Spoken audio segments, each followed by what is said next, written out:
Dans le même temps, le président du Conseil présidentiel libyen et le premier ministre du gouvernement d'union nationale, Fayez al-Sarraj, est en visite en Égypte. Il a rencontré le président égyptien et s'est exprimé devant la Ligue arabe pour tenter de rallier du soutien et mettre plus de pression sur le Parlement.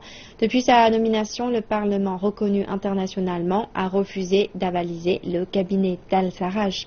Tout de suite, plus de détails. Al-Sarraj a débuté sa visite au Caire en rencontrant le président Abdel Fattah al-Sisi. Lors de cette réunion, Al-Sarraj a été conforté par le soutien de l'Égypte. Mais al-Sisi a aussi souligné l'importance de préserver l'armée nationale, faisant allusion à l'allié du Caire, le général Khalifa Haftar. Le général libyen demeure un obstacle à Sarraj en raison du support des islamistes à Tripoli.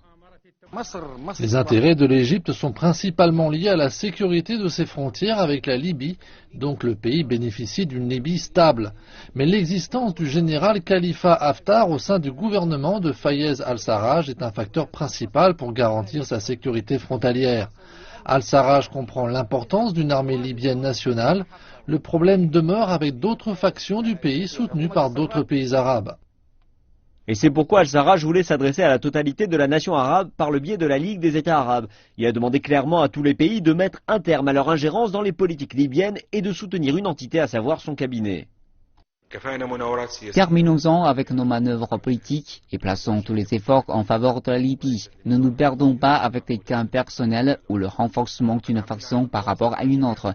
Nous avons travaillé avec toutes les factions libyennes pour mettre un terme à la division, pour unifier nos forces. Sans cela, la Libye ne sera pas capable d'atteindre le niveau de sécurité pour s'opposer et prospérer, pour bâtir un état de droit et des institutions.